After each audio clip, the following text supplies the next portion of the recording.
मंच पर उपस्थित जम्मू कश्मीर के सम्माननीय उपराज्यपाल श्रीमान मनोज सिन्हा जी, मोदी जी की मंत्रिपरिषद में मेरे साथी डॉक्टर जितेंद्र सिंह जी, यहां के लोकप्रिय सांसद श्रीमान जुगल किशोर शर्मा जी, भारत सरकार के गृह सचिव श्री अजय भल्ला जी, सलाहकार उपराज्यपाल श्री राजीव राय भटनागर जी, डॉक्टर अरुण कुमार मेहता, मुख्य सचिव जम्मू और कश्मीर, और आज के कार्यक्रम में उपस्थित प्यारे भाई और बहनों, आप सभी को मेरा नमस्कार। आप भी बैठ जाइए भैया। आज सुबह से जम्मू क्षेत्र के दौरे पर मैं हूं। शुरुआत मां वैष्णो देवी के आशीर्वाद से नवरात्रि के अंतिम दिन यहां आशीर्वाद लेकर आप सबके बीच में आया हूं। और जम्मू ये मंदिरों का शहर है और आज दौरे की शुरुआत माता वैष्णो देवी के मंदिर से हुई है। मेरे लिए बहुत सौभाग्य का विषय है। मित्रों, अभी अभी ही कई सालों से जम्मू क्षेत्र के लोग एक बात की मांग करते थे कि महाराजा हरि सिंह की जयंती पर जम्मू और कश्मीर में छुट्टी रखा जाए, क्योंकि हम सब जानते हैं कि महाराजा हरि सिंह के कारण ही आज जम्मू कश्मीर भारत का अभिन्न अंग बना है। मैं श्री मनोज सिन्हा जी को बधाई देना चाहता हूं कि इन्होंने ये शुभ कार्य की शुरुआत अभी ही 23 सितंबर से शुरू किया है। तो बहुत बड़ा काम उन्होंने किया है। मित्रों, आज मैं जब यहां आया हूं तब मेरी पार्टी के अध्यक्ष, पहले अध्यक्ष डॉक्टर श्यामा प्रसाद मुखर्जी और श्रीमान प्रेमनाथ डोगरा को पूरा देश भूल नहीं सकता, क्योंकि ये दो व्यक्ति न होते तो जम्मू कश्मीर के साथ भारत का जुड़ाव कभी परमानेंट नहीं हो सकता। इसी जम्मू कश्मीर में धारा 370 को समाप्त करने के लिए सबसे पहला बलिदान देने का काम डॉक्टर श्यामा प्रसाद मुखर्जी ने किया। और प्रेमनाथ जी की अगुवाई में यहां पर एक आंदोलन चला, जिसने कुछ और सोचकर बैठी हुई सरकार को झंझोड़ कर रख दिया कि उनकी हिम्मत न चली जो मन में थे वो करने की। और आज ईश्वर कृपा देखिए, मोदी जी ने 370 और 35 को समाप्त कर हमेशा के लिए जम्मू कश्मीर को भारत के साथ जोड़ने का काम किया है। ये दोनों महान विभूतियों ने जिस आंदोलन का नेतृत्व किया था, वो आंदोलन को लॉजिकल एंड तक ले जाने का काम देश के सम्माननीय प्रधानमंत्री, हम सब के नेता आदरणीय नरेंद्र भाई ने किया है। ये तो जम्मू कश्मीर हमेशा विकास से महरूम रहा। मैं तो थोड़ा स्पष्ट बोलने का आदी हूं। पत्रकार टिप्पणी भी करते हैं कि मैं सरकारी कार्यक्रम में राजनीतिक बात करता हूं, मगर मैं राजनीतिक बात नहीं करता।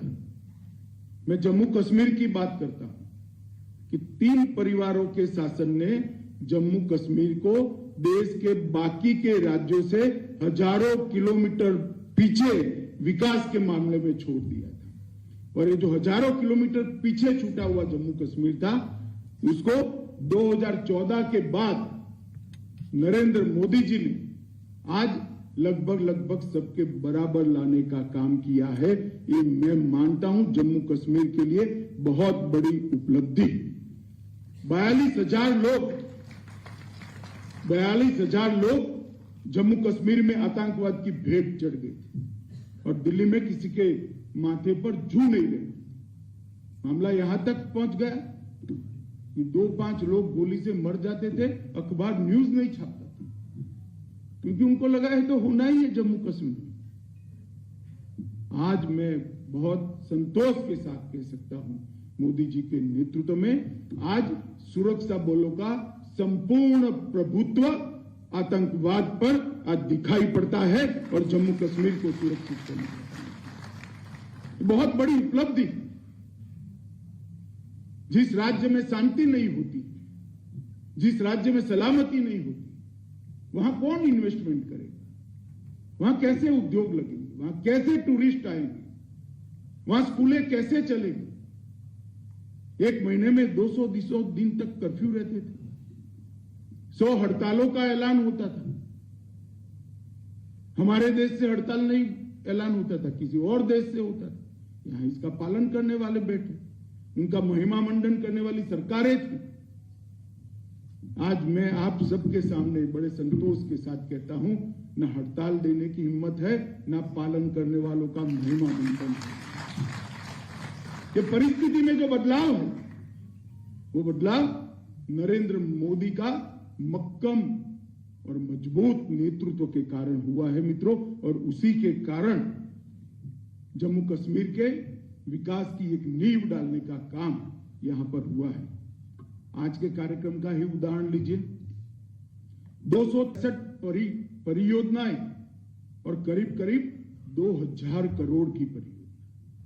कल मैं कश्मीर जाऊंगा, घाटी में जाऊंगा, वहां पर भी करीब करीब इतने रुपयों की परियोजना का या तो लोकार्पण है या भूमि पूजन है।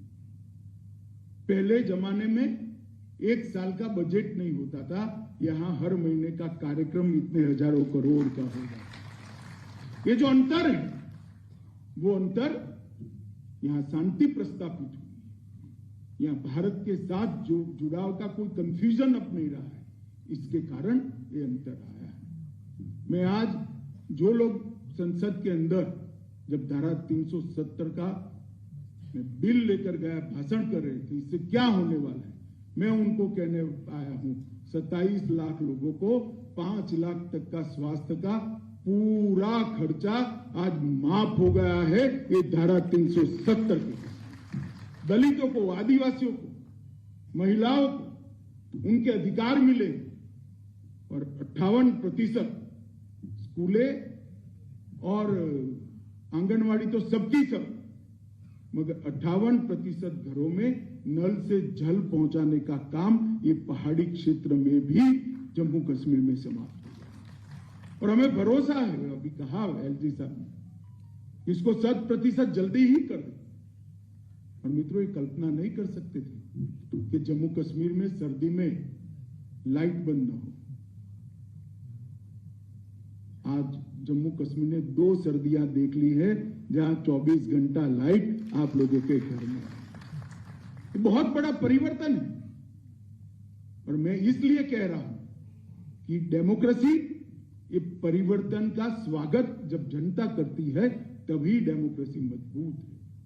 जिन 3 परिवारों ने जम्मू कश्मीर के अंदर आतंकवाद, पिछड़ापन और जम्मू कश्मीर के अंदर विकास की जगह अलगाववाद की राजनीति के पौधे को जल डालने का काम किया है, ये 3 परिवारों को पहचानने की जरूरत है। जम्मू ने भी पहचानना चाहिए, घाटी के लोगों ने भी पहचानना चाहिए। और मुझे कोई संकोच नहीं है बोलने में, क्योंकि मैं जो कह रहा हूं वो सत्य है, मैं जो कह रहा हूं वो हकीकत है, इसलिए मैं मुखर कर कहना चाहता हूं। मित्रों, शहरी विकास विभाग की लगभग 14 परियोजनाएं 30 करोड़ रुपए की, ढेर सारा लगभग 402 करोड़ रुपए का 48 सड़कों का निर्माण हुआ है। 168 करोड़ की लागत से जल जीवन मिशन, जो मैंने कहा हर घर को जल पहुंचाना, 41 योजनाएं शुरू हुई है। 1112 करोड़ से जम्मू के हर गांव को रोड से जोड़ने का कार्यक्रम शुरू हुआ है। इस प्रकार के ढेर सारे काम। इसके साथ साथ ई पासबुक, मैं आश्चर्यचकित हूं, जम्मू कश्मीर के अंदर अपनी प्रॉपर्टी का दस्तावेज आप ऑनलाइन प्राप्त कर सकते हो, किसी को 10 रुपया भी देने की जरूरत नहीं है। मित्रों, ये बहुत बड़ी प्रशासन की उपलब्धि है। और तीनों भाषा में उपलब्ध कराया। तो बहुत बड़ी उपलब्धि। पीएम जय के कार्ड लगभग 77 लाख कार्ड आज देने का काम समाप्त हो गया है। 225वीं सेवा को ऑनलाइन जारी करने का काम आज जम्मू कश्मीर प्रशासन ने किया है। लगभग सौभाग्य के तहत 8,57,00,000 घर ऐसे हैं। आप कल्पना कर सकते थे 8,57,000 घरों में आजादी के 75 साल तक बिजली नहीं पहुंची थी। पहली बार एक छोटा सा लट्टू भी पहुंचाने का काम नरेंद्र मोदी जी ने किया है। हिसाब मांगना चाहिए जम्मू कश्मीर के लोगों ने, जिन्होंने ये 3 परिवारों से जिन्होंने 75 साल शासन किया, क्या किया। आपके बच्चे तो पढ़े इंग्लैंड में, जम्मू कश्मीर के बच्चों का क्या हुआ। 42,000 लोग बलि चढ़ गए, कौन जिम्मेदार है। ये 3 परिवारों का हिसाब मांगने का समय जम्मू कश्मीर की जनता के लिए। Pre matric, post matric, merit cum means अल्पसंख्यकों के लिए लगभग 4,38,000 छात्रों को यहां वजीफा देने का काम हुआ है। अनुसूचित जाति के छात्रों को पहले वजीफा नहीं मिलता था, अब मिल रहा है। लगभग 8,000 पहले गत साल था, 8,000 से छलांग लगाकर 23,000 तक पहुंचा है। करीब 5 लाख छात्र वजीफा लेकर अपनी पढ़ाई करेंगे। मैं इसलिए बताता हूं कि जो कहते थे कि 370 जाने से क्या हुआ, ये इसका जवाब है। 1,000 नई पैक्स कोऑपरेटिव सोसाइटी बनना बहुत बड़ी बात है। और जब पैक्स बनता है तब किसान का भला ही होता है। पैक्स बनता है, सरलता से ऋण मिलता है। पैक्स बनता है, भंडारण की व्यवस्था होती है। पैक्स बनता है, मार्केटिंग की व्यवस्था होती है और किसान के उपज को अच्छा रेट मिलता है।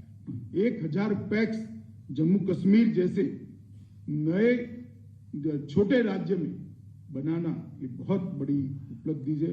4500 से ज्यादा यूथ क्लबों को बनाने का काम आज यहां पर हुआ है।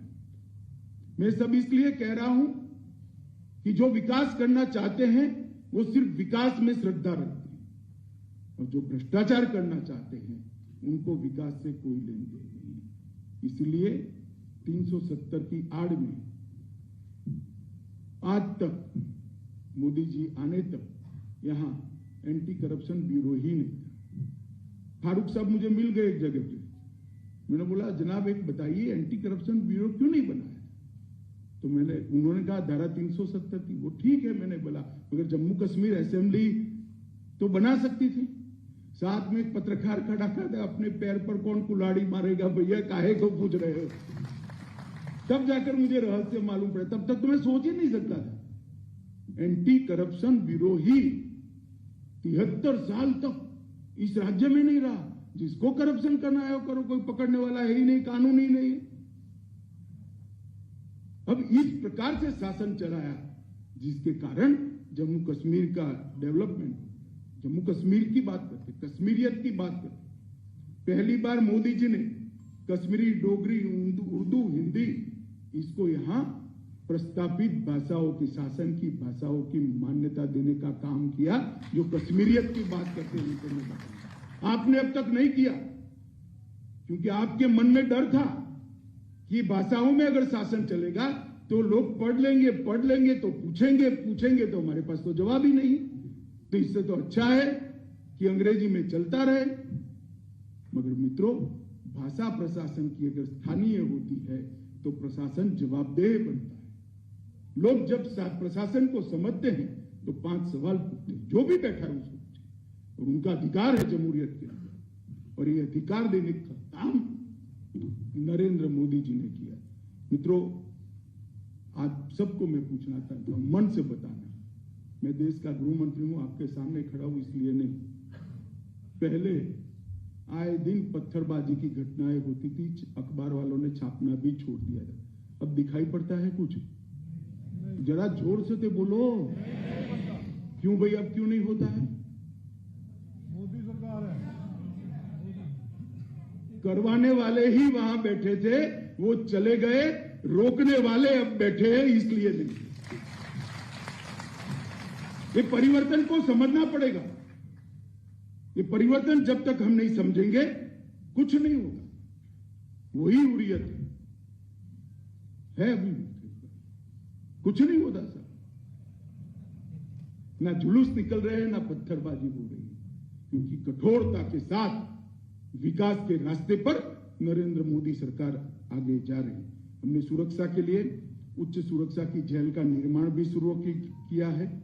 आतंकवाद के महिमा मंडन करने वाली पूरी चेन को कठोरता के साथ सब समाप्त करने का काम किया है और आतंकवाद के पर जीरो टॉलरेंस की हमने नीति चुन चुन कर आतंकवाद के समर्थक जो प्रशासन में बैठे थे उनको भी आइडेंटिफाई कर निकालने का काम किया। आज हमारी पुलिस को किसी को पूछना नहीं है कि दहशतगर्द है तो क्या करें। पुलिस को सब प्रकार की छूट है। सरेंडर होता है, माइक में बोलते हैं, सरेंडर होता है तो पकड़कर जेल में डालते हैं, गोली चलाते तो पुलिस भी गोली चलाती। किसी को पूछने नहीं जाना है। और क्यों पूछना चाहिए? दहशतगर्द के लिए जवाब जैसा उसका सवाल है ऐसा ही होना चाहिए। और जम्मू कश्मीर प्रशासन ने एक भी एनकाउंटर ऐसा नहीं है जहां पर पहले उनको सरेंडर करने का मौका नहीं दिया। माइक पर बोलकर उनको सरेंडर करने का मौका देते हैं, मगर जब सामने से गोली आती है तो प्रशासन क्या कर सकता है, पुलिस क्या कर सकती है, सुरक्षा बल क्या कर सकते हैं? कुछ नहीं कर सकते, गोली ही चलानी पड़ती है। और जो सरेंडर होते हैं वो आज भी कानून की परिधि में अपना केस लड़ रहे हैं, प्रशासन भी लड़ रहा है। मित्रों, आतंकवादी घटनाओं में लगभग 54% की कमी आई है। सुरक्षा बलों की मृत्यु में 84% की कमी आई है और रिक्रूटमेंट के अंदर लगभग 22% की कमी आई है।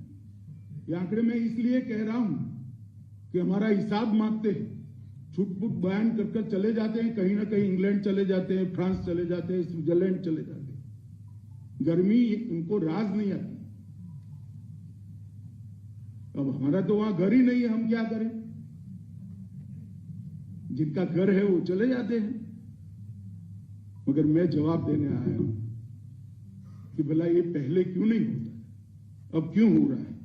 इसका जवाब आपने देना चाहिए। तो पथराव की घटना में बहुत बड़ा बदलाव आया है। मोदी जी ने युवाओं के हाथ में पत्थर और AK-47 की जगह कंप्यूटर और रोजगार देकर कश्मीर के युवाओं को आगे बढ़ाया। मित्रों, 50 लाख यात्री सिर्फ जम्मू में आए जनवरी से लेकर, सारे रिकॉर्ड टूट गए। घाटी में भी 6 लाख का रिकॉर्ड था, आज 6 लाख की जगह 22 लाख लोग घाटी में पहुंचे। क्या टूरिज्म से घाटी के युवा का भला नहीं होगा? जम्मू के युवा का भला नहीं होगा? रोजगारी तो यहां के युवा को ही मिलेगी। ये काम नरेंद्र मोदी जी की सरकार ने किया है।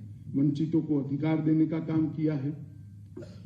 डोमिसाइल कानूनों में बदलाव लेकर हमने काफी लोगों को अन्याय जो होता था उसमें उनको मदद करने का काम किया है।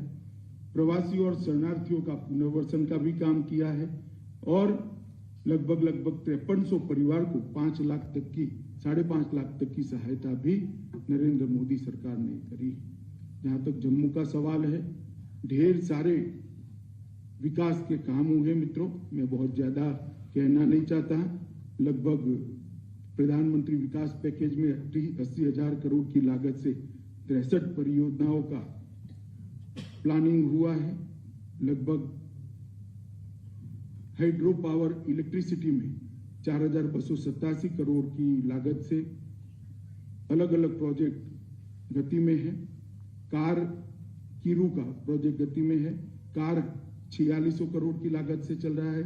शाहपुर कुंडी 2793 करोड़ की लागत से होगा और 11,908 करोड़ का ऊर्ज बिजली का योजना भी अब हम शुरू करने जा रहे हैं। मित्रों, इतना सारा विकास का काम पहले किसी ने नहीं किया जो नरेंद्र मोदी जी ने किया है।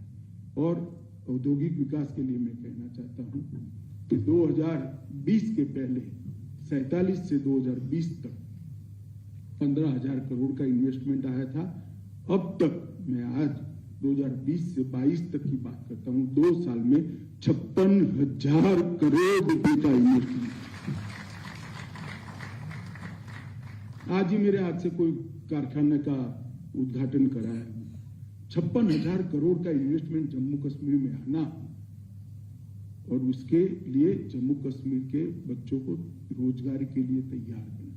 IIM भी आया है, IIT भी आया है, एम्स भी आया है, ढेर सारे नीट भी आया है और जम्मू और कश्मीर दोनों जगह गए। ढेर सारे युवाओं को हायर एजुकेशन का इंफ्रास्ट्रक्चर पूरा करने का काम नरेंद्र मोदी जी ने भी किया है। मैं इसलिए ये बात आपको कहना चाहता हूं कि हम सिर्फ वादे करने वाले लोग नहीं हैं। हम करप्शन को समाप्त करना चाहते हैं, हम टेररिज्म को समाप्त करना चाहते हैं, साथ ही साथ विकास कर कर जम्मू कश्मीर को पूरे देश में विकास की दौड़ पर नंबर 1 का राज्य भी बने। और यह हमारा कमिटमेंट, उस दिशा में नरेंद्र मोदी सरकार जा रही है। मित्रों, ढेर सारा काम है, मैं ज्यादा बोलना नहीं चाहता, मगर मेरा आप सबसे एक निवेदन है कि सरकार ने जो कुछ किया है उसको खुली आंख से जरा देखिएगा, क्योंकि आप खुली आंख से देखकर सरकार के काम के लिए अपना मत बनाओगे तो आने वाली जम्मू कश्मीर की पीढ़ियां फिर से ये 3 परिवारों के शासन में नहीं फंसेगी। ठीक है मेरी बात या नहीं है? तो आंख और कान खुले रखकर देखिए और योग्य निर्णय करिए। आप सबका बहुत बहुत धन्यवाद करके मेरी बात को समाप्त करता हूं। वंदे मातरम, भारत माता की जय।